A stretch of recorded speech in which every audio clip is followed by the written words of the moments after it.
hear me, can you give me a thumbs up? Okay, wonderful.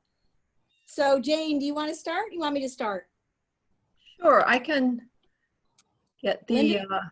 Linda's going to put it up for us. Oh, she is. Okay, sorry. Yep. I did the screen share.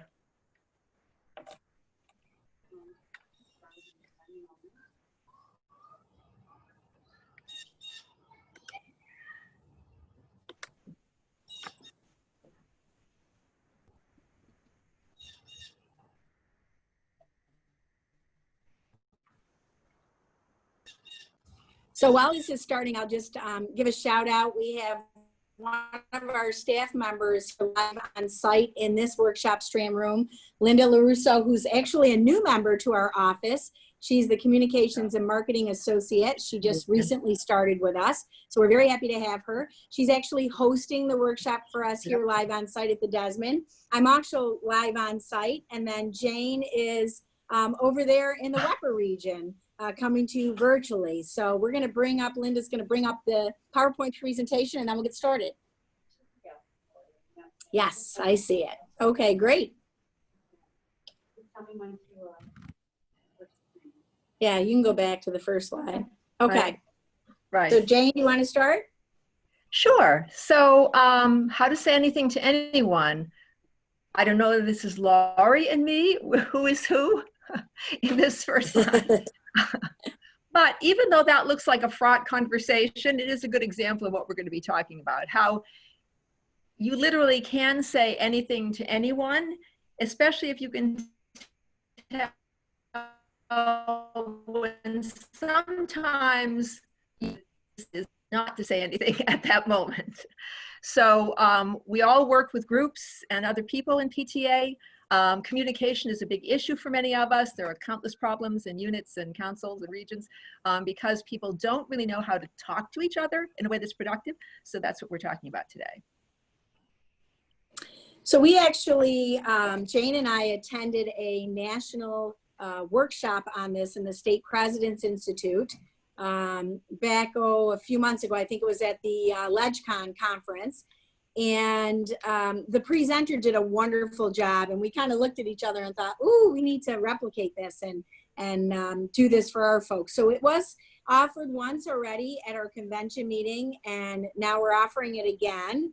And so basically it's, I don't know if you can see this, but it's Candid Culture, candidculture.com if any of you want to go online and check this out. But basically you get what you ask for, right? And what are you asking for? That's the question.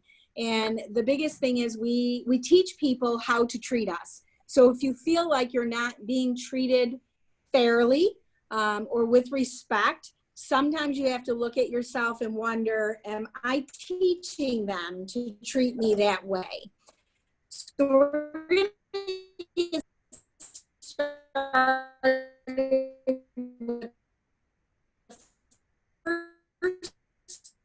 slide.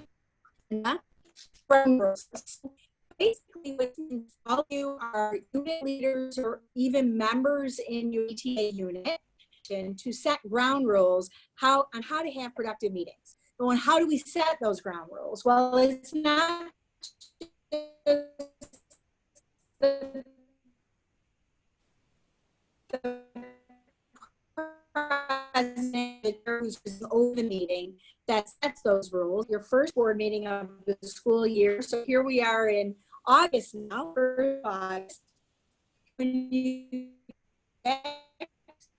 whether it's hybrid or of to steer board, let's rule you to set those what the rules are. So if you see folks do this in the middle of the meeting, which we've all seen, then it's really helpful for the chair, the presider, to pause and just say, just want to remind you that one of our rules is no cell phones. So it's not calling anybody out per se, but it's just giving people constant reminders. And then you have to hold people accountable to the rules. So if you set a rule as a group, no cell phones, and then somebody does this in the meeting and no one addresses it, then we're not holding anybody accountable. What do the rest of the people in the room think? Well, rules aren't really, they're there to be read and seen, but we don't really have to follow them. So it's really important, if you're going to set ground rules, to make sure that you remind people often and you hold people accountable. Okay, so what does this look like? Next slide. So when we were live, we did an exercise. This may be a little bit of a challenge, but we're going to try it and see how it goes. Right now, you're all muted. I believe that our host is the only one that can unmute you. Okay, so what we're going to do is, in the chat box, if you would like to engage in this exercise, please, enter your comment in the chat box. So what are the rules of engagement in this board development exercise? Well, we want to set the tone for these board meetings. So let's say that we wanted to set some rules for this particular webinar. What is one rule that everybody thinks would be a good rule for us to set? If you want to put that in your chat box.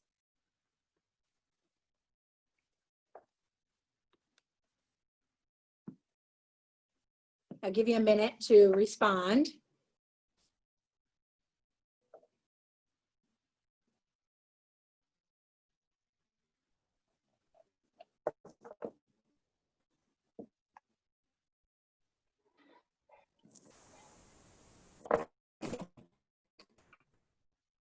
Excellent. So someone has posted, stay muted, minimize background noise.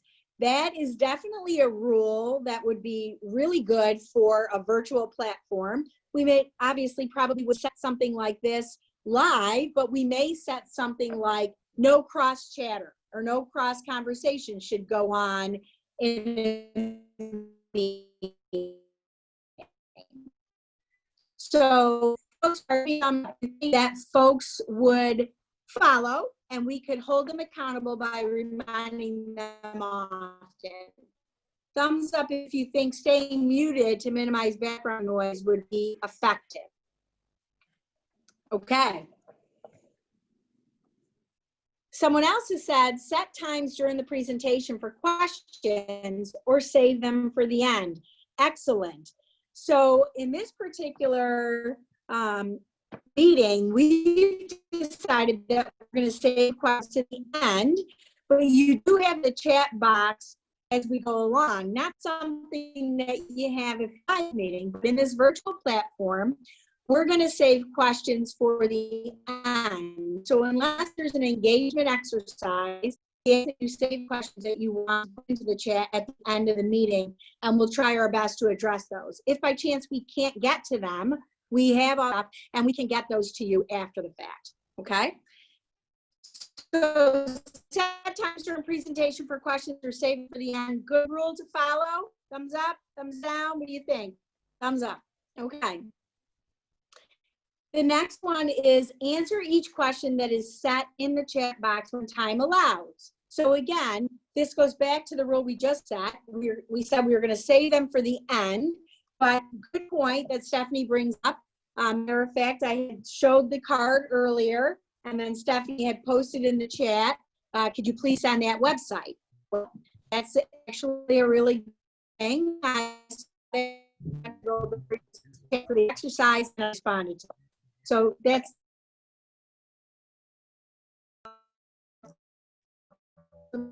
many hiccups when you're in, know that we're limited and how much time we have to present something and how many slides we have to get through.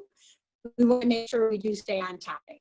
So that's how you would set rules of engagement for your board when you get together with them in September, whether it be virtually or live.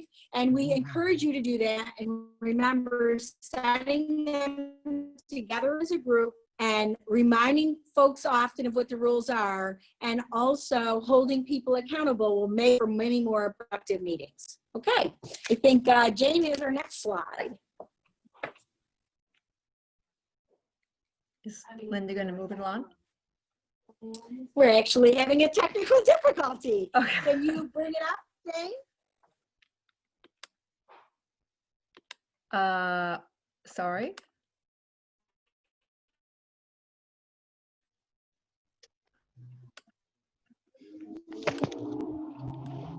Okay, let's see if I can control. Okay, I can control. Okay, good.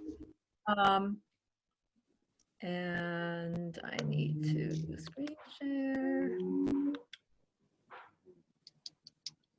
Sorry, I thought Linda was doing this, so.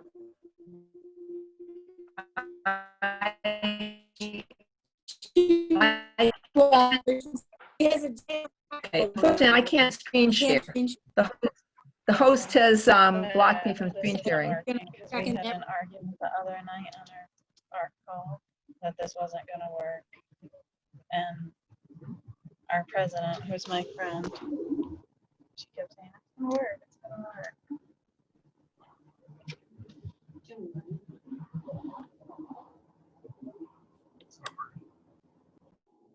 Is this me? I don't know if it's me. Okay. Okay, Joan, you should be able to share now.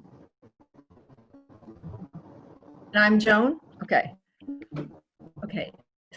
So. Yeah, I don't know why. So I'm sharing the screen. I can't see anyone. Can you see the screen? No. No?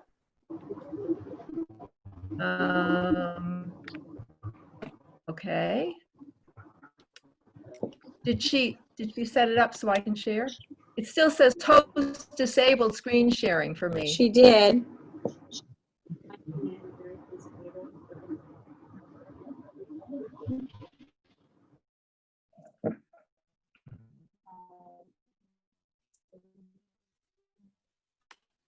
Well, let's try to PTA flexible. You may not be able to see this slide, but this, Jane, I believe Yes, is setting it is. expectations for powerful relationships. Okay, so this slide begins with a cartoon, Laurie. Do you have this? The copy of it? I do Okay, have so shall we read it so they can? Absolutely. Okay. Be the boss and I will be the employee. That sounds great. How are you doing on your unspoken objectives? My what? I'm referring to the goals I have in mind that I've never mentioned. How are those going? I'm totally nailing them.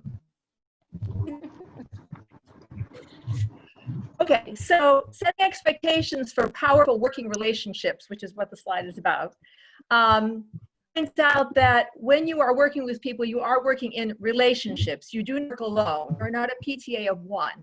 So it's really important to have effective working relationships, and that usually depends on good communication. You need to get to know about the people that you're working with so that you can figure out how you can collaborate with them most productively. What do they like? What do they dislike? How do they like to communicate? What are their hours that they're free? You don't have to know every detail about their personal life, but you do need to know some parameters for the working relationship, just as we were looking at setting parameters for a meeting or an event. The ground rules for the event, it's parallel to the ground rules that you set for a relationship between two people. And as that cartoon points out, you are not a mind reader. And the people you work with are not mind readers. So unless you communicate clearly what you expect, what you're looking for, what you like, the way that you like to work, they will not know what you want from them. And unless you elicit this information from them, you won't know what they want from you. So a good working relationship really depends on these clear-cut parameters, understanding of the ground rules of the relationship, and buy-in from both parties. You have to agree, just as when setting ground rules for the meeting, you have to all agree that you will abide by those ground rules and be accountable. The same thing functions with a relationship. So what the other part of this slide says is that 99.9% of breakdowns with others are predictable and preventable. If you took the time to think through the situation, if you took the time to think through the way that you're approaching that person, you would probably be able to prevent the mistakes that will lead to conflict, anger, disillusionment, alienation, vindictiveness, all of the kinds of things that you can find, and many of us have experienced, in PTA and other organizations. So it's really important, as I say, to not only lay the groundwork for a good relationship, but also to lay the groundwork for problem solving. Assume something is going to go wrong in this relationship. So what kind of interaction are you going to set up? What kind of protocols between the two of you so that you can address those problems when they come up? So you can literally say whatever it is that you need to say to that person. And then finally, the last thing on the slide is, it says you train people to treat you as they do, okay? Or as the presenter of the Candid Culture workshop said, you get what you ask for or what you'll put up with. Those may be two very different things. If you want everyone to pay close attention in a meeting and give 100% to the conversation, then you can ask them to not look at their cell phones, not be distracted by that sort of thing during the meeting. On the other hand, if they do look at their cell phone and you don't call them on it, then you get whatever you put up with. And this is a very common situation. And I think if we think about it, we find we often do that. We do set some parameters. When it comes down to it, we don't want to call people out. We don't want to make them feel embarrassed, put them on the spot. It's easier to just let it go. But that will lead to frequently frustration, anger, and a bad relationship between the two people in the long run. Okay. So then we go to, okay. You want to hold up the slide again, Laura? Yeah, sure. Okay, we can hold up our slides. Okay, so this is Game Changer. We have a little beagle, I believe. It says, are you listening? Okay. So Game Changer is the idea of feedback. That you have to, when in a relationship, you want to get feedback from people. You need to be able to give them feedback about what you feel about what they're doing, and they need to be able to give you feedback about how they feel about what you're doing. So the point is that you can't control what they say, you can only control how you react to it. But if you earnestly tell people, I really would like you to give me feedback as to how you think we're progressing in this particular project, is my input helping you? Is there something more I can do? Don't be surprised when they give you feedback that's honest, and maybe they say, well, yes, this is working, but this is not working. It's really frustrating to me when you do X, Y, Z. And since you do want this open communication, you have to be willing to say, okay, first, thank you for the feedback. Okay, I wanted feedback. We need feedback between one another. So thank you for giving it to me. Even if it's something I don't really want to hear, I have to thank you for that. And then you can respond to it. Not defensively, but looking at, okay, this is what you feel. Can you explain that more? What could I do that might make the situation better?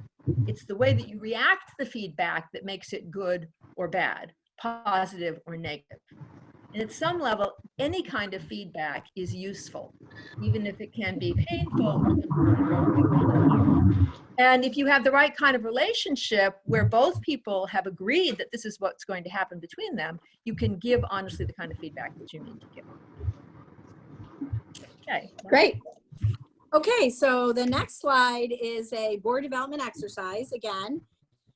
And piggybacking on our setting of rules, the other thing that you need to do with your board members is to get to know who your board members are.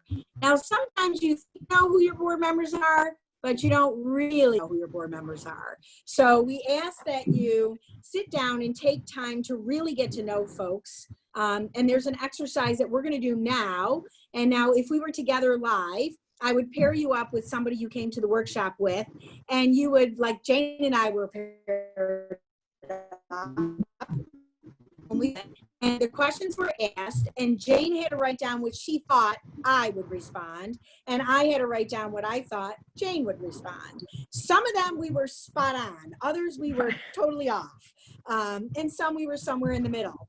So I think that it's really important exercise for you to realize that sometimes you think you know, but unless you ask questions and get curious about your board members, you really don't know. And that's what leads to potential conflicts. So just like you set rules, you're going to sit down with your board members, and we're going to do this. We're going to try to do this again via chat. And this will just be for yourself. So we want to hear from you what you would think. It's not necessarily, do you know, your board member, because there's probably not sitting with you there in our pandemic right now. So we're just going to do this exercise with you individually. So we're going to do what's called a reality check. So if I asked you in PTA, what is your deal breaker? Like, if this happens, I'm done. No more PTA for me. I'm resigning my post. I'm not joining next year. I'm not going to be involved. What is your deal breaker? In the chat box, if you want to share, let us know what a deal breaker in PTA would be for you. We'll give you a couple of minutes to do that.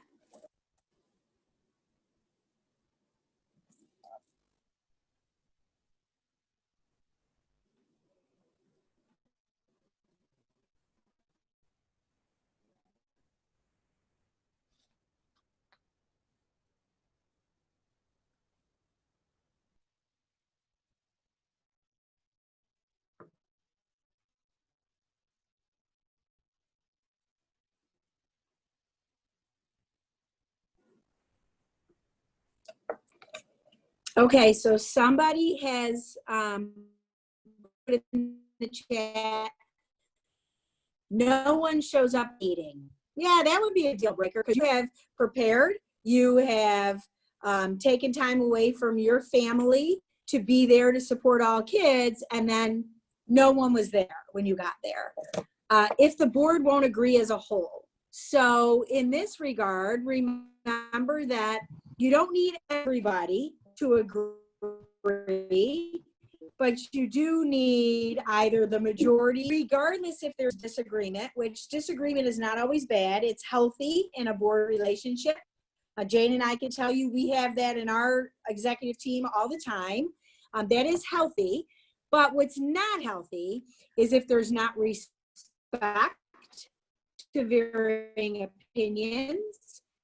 So if you're not being respected in disagreement, I could see where that would be a deal breaker. Not listening to me completely and jumping to their own conclusions. Again, a key to active listening is not formulating your next thought when someone is speaking with you. It's really trying to process what they're saying. And one of the things we tell people to practice is when someone says something to you, you repeat it back to them. And be careful that you give them what they want. So if they're not coming to you for advice, they're just coming to you to be a sounding board, then you just actively listen and appreciate and show them either with nonverbal cues. Board members in school administration, another good one. I mean, it's okay to agree to disagree. What's not okay is to have an unhealthy board or administrative relationship. Not being respectful for my time and my voice, another big one. Disrespect comes up time and time again. We're not always going to agree on things, and that's okay. It's just much more important to be kind when someone is voicing a disagreement to maybe your opinion. If people did the opposite of our mission, another good one. I mean, we are, again, taking time away from our families and our jobs and our life outside of PTA. It would be awful if we have folks that are here not for children or not for supporting volunteers and be doing things that are favored either some students or some volunteers over others. Another big one, favoritism. You know, it comes right back to respect. You know, there should be respect for all, no matter what walk of life they come from. My deal breaker would be if the building principal wanted the PTA to be a checkbook and not a partner to advocate. Good one. We train that early on for PTA leaders. We want to make sure that the PTA is never perceived as the place where they go to get money. Okay? So it is about the kids. Okay, so that's deal breakers. Do this with your board members. That's the first one. Second one is pet peeves.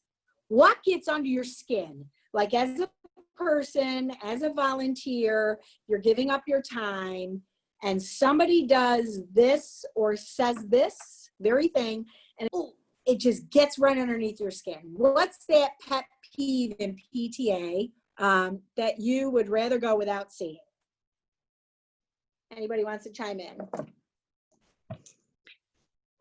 I see lack of commitment. Great one. You know, if you're going to dedicate and take the time away from someone else to deliver on a commitment, then be present, right? Be present, be brave, be courageous, be committed to our mission. Good one. When someone takes a position because they feel it's a step up to a political position, that's great, because we in PTA should not be talking about politics. This is not about politics. This is about kids.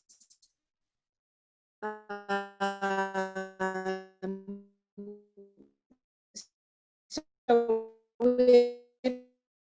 if you not inclusive. We talked about this inclusion workshop yesterday for state presidents. Not being inclusive is a big problem. Not having equity in your PTA, another big problem. Pet peeves, as folks here to say to it. Acknowledge the work of those who do work. So she or he may be reporting,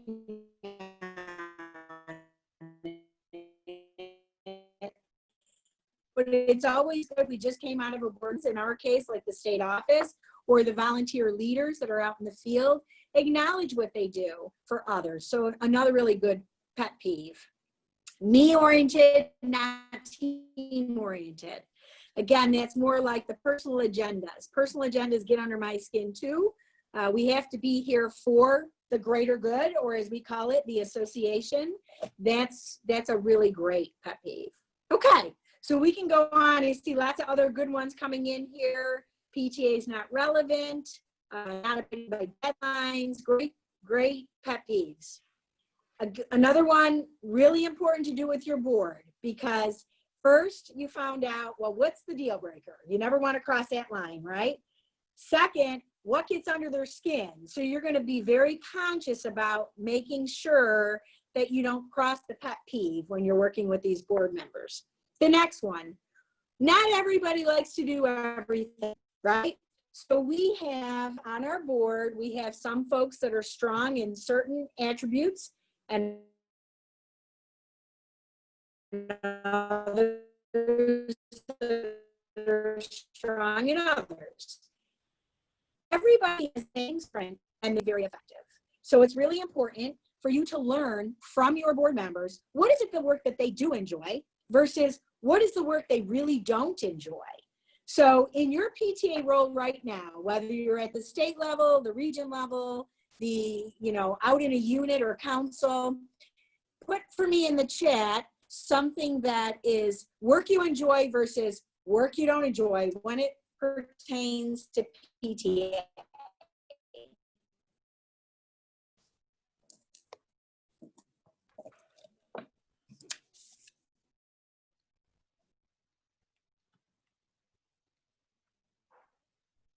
Talking to people, enjoy talking to people. Conflict, no one enjoys conflict, I don't think. We're hoping that today's workshop will, address a lot of that. Enjoy working with children. Enjoy speaking about PTA to new parents. Welcoming others. Those are all really good PTA positives. Enjoy working with new and different people. again, different people bring different perspectives, and in order to grow, you have to change. In order to change, you have to do something different. So you want to bring new people in and different perspectives. Change is healthy. Change is good. Helping units be successful. Great one. I like to learn new things. Wonderful. Tell me some of the not so good things. I've seen a lot of positives. I don't enjoy moving furniture. Yeah, I don't think that was in the job description when I signed up. Crafting. It's not my strong suit. There's plenty of people out there that are willing to cut things up and whatnot, but it's not for everyone. No cooperation. Don't like too many meetings. Don't enjoy responding to parents' complaints. That's a tough one. Again, hopefully, you know, how to say anything to anyone will help you with conflict. Okay, let's move to the next one. Preferred communication method. This is a good one. I use myself as an example. I am a texter. Okay, I'm always busy. I'm always running in 10 different directions. Okay, so if you email me, probably not going to hear from me maybe that night. And when I say that night, it's more like 2 or 3 in the morning that you'll get a response from me. That's very typical. I tend to be very busy during the day with work, and then, you know, at night with the kids or PTA or whatever. Email is to me almost like junk mail in my mailbox. So I go there as a last resort. I love to talk to people. So if you can get me on the phone, it's great. We can have a really great conversation. But definitely I'm a texter. So if my board doesn't know that about me, and they are not texters, let's say they're emailers or they're phone call folks, it's going to be very difficult for us to do business, right? So really, really important, find out from your board members what's their preferred communication method. So for an example, I see somebody said yes to email, junk mail in the chat box. You know, if you had to give your preferred method, what would it be? In person, text, email. So I see text and email due to work, text or in person, text, email, text or a call, text, phone. We're all, I think, pretty virtual people now of days, pretty electronic, text. And this should go without saying that, you know, myself, I have to remind myself of this often, that I may like texting and I may get my board on board with texting, but there are certain things that should not be done over text, right? So especially if you're in a situation, it sounds like there might be a conflict, know when to shift your preferred method of communication to something that would be better suited for the situation, okay? So very good. That's, again, highly encourage you to do that with your board to get to know them. I think, Jane, you're up next. Do we have a screen yet, Okay. Linda? Oh, yay. Okay, looks like we're going to get a screen. Oh. There you go, Jane. Okay.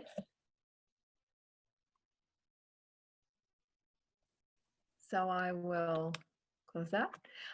Okay, so we have setting expectations. We've been talking about sort of figuring out how best to communicate with people, what they really enjoy, what they don't enjoy, so that you can effectively collaborate with them and work together on things. So people, what you expect from them, what you want from them, you can't be surprised when you don't get that. At the same time, as well as you give it, you need that candor, the open conversation, receive it in the right way, whether it's positive or negative. But, it says here, no one likes to get negative feedback. And it's most alarming when you least expect it, often. And so just as the stages of grief, which is what this is modeled on, it says all of us go through a certain process when we receive negative feedback. Of first shock, like, I can't believe this happened to me. How could that person say that? Anger, how can they say that? Why would they say that about me? Resistance, you know, I refuse to accept this. I'm not going to put up with it.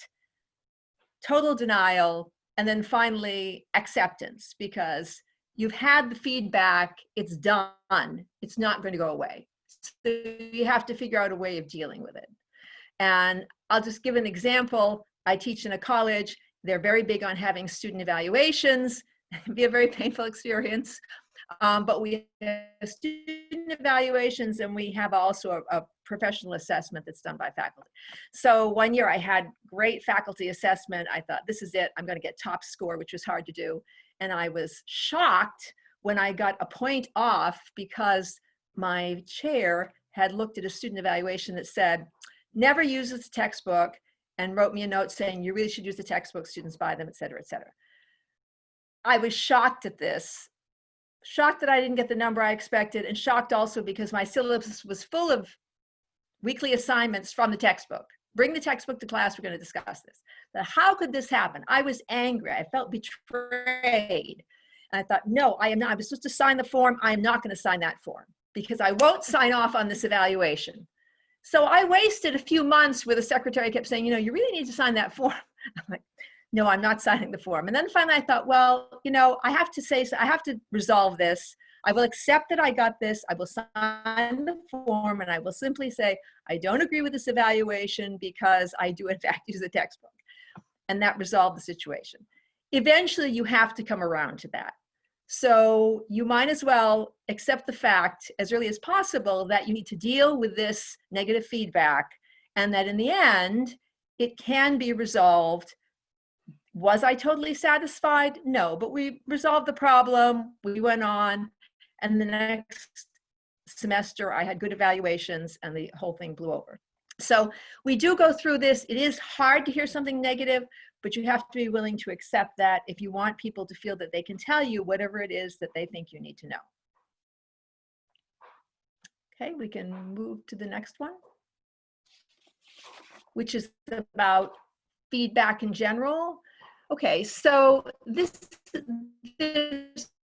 also an exercise involved with this. Talk about this. So when you think about it, what is the purpose of feedback? Okay, you are giving commentary to people, but it's in response to something they have done. So basically you're trying to do one of two things. You are either trying to get them to repeat and continue good behavior, encourage them to continue doing the good positive things that they're doing now, or you're looking to change their behavior to abandon the not so good behavior, the less positive and effective results that they're getting now.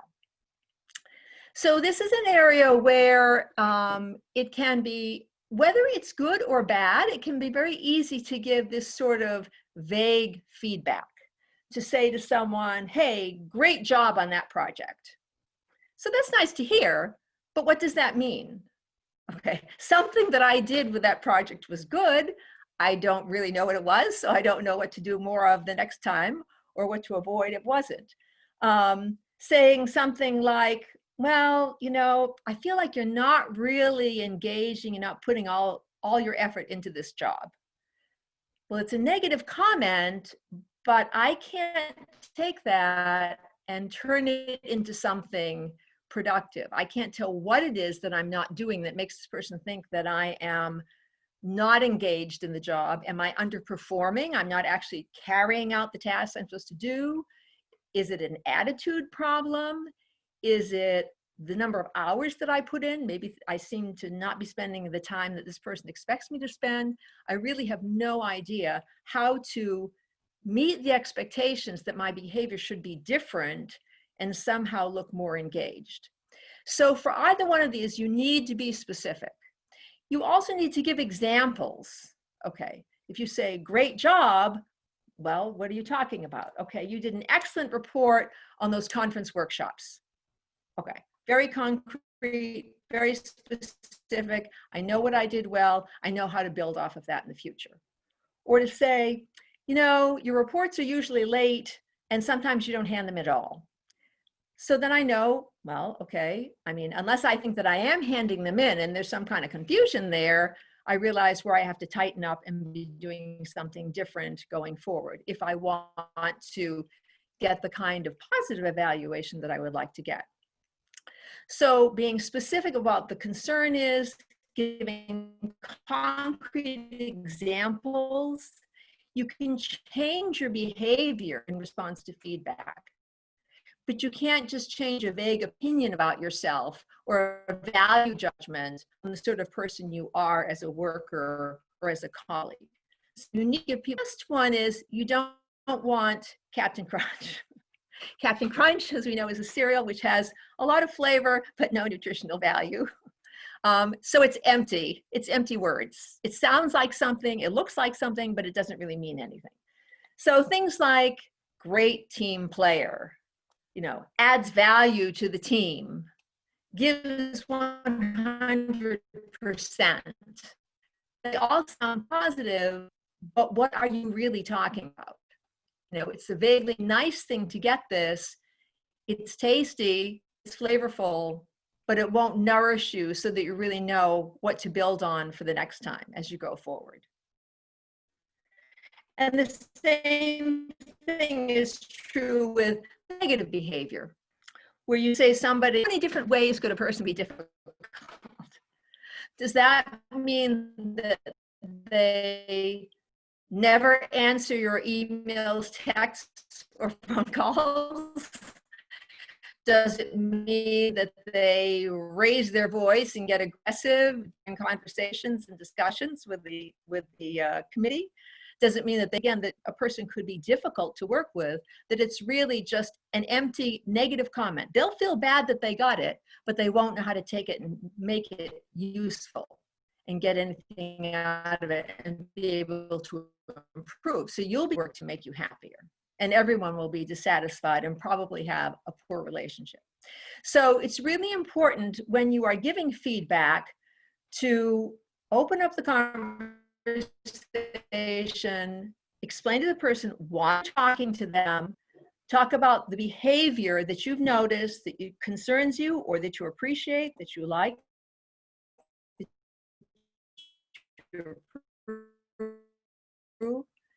talk about the impact of that behavior. You really helped us complete that project well and on time, because we fell behind on this, you fell behind on this, we won't be able to submit our work on time. Also ask the other person how he or she feels about this situation. How do you see this? Or can you tell me more about why this happens? To try to give them a chance to explain from their perspective what's going on here. Then you need to make a very specific thing. If a person is doing a bad job, they probably don't know how to do it properly, because very few people do a bad job or fail at something intentionally. So if they could fix the problem on their own, they would do that. So if they can't, you have to help them figure out how to fix that problem. So you suggest what it is that they could do and get there some concrete process. Okay, so please do this, this, and this before the next meeting so that you have all your reports done on time and available. Do you think that will work? Is there something I can do to help you to reach that point, to reach that level, to be able to do that? So you're offering your assistance. Get them to agree, to commit to that, so you now have a plan, and then always thank them for being willing to listen to you, to give their time, and remember that they are in PTA for the same reason that you're in PTA. Thank them for their dedication to the children, to the mission terms, with them feeling, yes, now I have a plan, I can move forward to improve. And then you can have a positive interaction regardless of what you say. Okay, next. Wonderful. Next slide. So we want to talk about something that's really important and closes the loop on communication and oftentimes gets forgotten. Okay.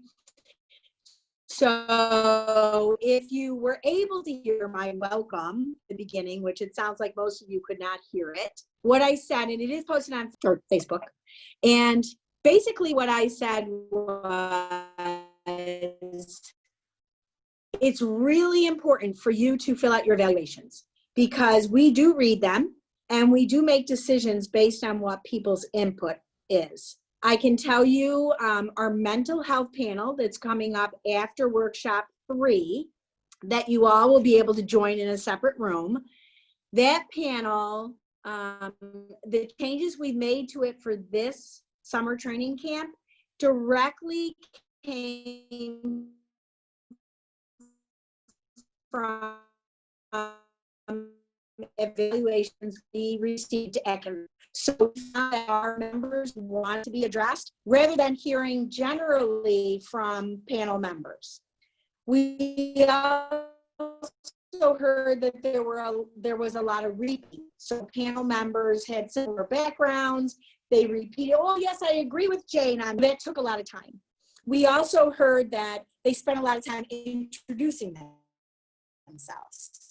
So I think at the beginning, I don't even know if Jane and I actually officially introduced ourselves. It was on the first slide, but we didn't really take much time to do that. My name's Lori. I'm the press. You know that. We don't really need to spend much more time harping on that, right?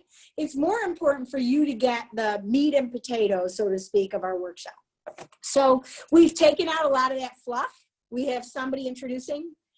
We have a question that will be posed to each of the 3 panelists. They will have a time limit on how long it takes for them to respond. And then about 45 minutes of the time frame is being devoted to your questions. And those questions will be my evaluations from convention. So debrief everything you do. You know, what was it? So what? Now what? Okay. What was good? What worked? What, not what was bad, what just could have been done differently or better, okay? So no matter if it's your meeting, today's board meeting, for example, we had half of our members virtually on a call, the other half in the room. We already started talking on this end. What did that look like? How did it go? What worked? What could we have done differently? That's really important, okay? Same for you, whether you have a meeting, an event, a program at your school, after it's done, evaluate the event, evaluate from the volunteers' perspective, who volunteered to help at the event, evaluate from who attended the event. What did the members think who attended? Same time around. And you know, I was always taught I was never a Girl Scout because I was the 3rd. My mom was a Girl Scout leader for my oldest sister. And she said, okay, I've had enough. But I lived by that whole Girl Scout motto and Boy Scout motto that you should always leave the campsite better than you found it, right? Same holds true for this. For the next group, you always want to have a better outcome than what you went into it as. And no matter how good it is, ideas, opening up to those types of things will always make things better. So debrief everything. And with that, I think we are doing stellar on time. It is 1:53. And we are there for questions. Again, maybe a little difficult. If you want to type a question in the chat or if you want to unmute yourself, we'll be happy to try to respond to your questions.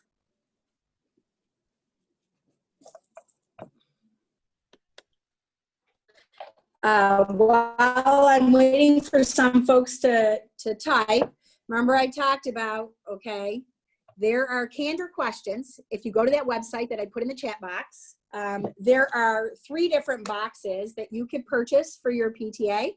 We were actually given these and they'll be passed on from president to president for them to use at board meetings. This one happens to be Candor questions for team building, questions for teams, coworkers, and customers. So these could be used even in your house with your spouse, your significant other. So they're really popular. You can use these questions. They're really cool to play around with. We had a lot of fun with this, and we do pull them at board meetings and use them there. So you could, I'm pretty sure, Jane, correct me if I'm wrong, I believe she said you can get some examples that you can download for like free, and then you can purchase the cards. Do you remember that? Yeah. Yeah. Right. Okay. And also she has a book, How to Say Anything to Anyone. She is Sherry Harley. So if you wanted to, the cards are called Candor Questions. Okay. Candor Questions. Ask more, assume less. And Laurie is not Anybody a sales representative for Candid Culture, but these really are very helpful. And you can also get on her mailing list and get updates about things, you know, constant new material that she's putting out. So it's a pretty good investment. Question in the chat: how can uncomfortable conversation local? So when I would say that is, the people are usually not difficult. The situation or whatever is going on tends to be the more difficult thing, right? So maybe it's because that person is coming from a different place than we come from. So it becomes uncomfortable for us because it's not in our wheelhouse. We're not used to it. I would say the first thing is to get to know that person on a different level. So wherever you know that person that the conflict is or the uncomfortable place is, try to get to know that person in a different environment so that you can start to relate with them where it is comfortable, because the more comfortable you are, the more comfortable you will be to also add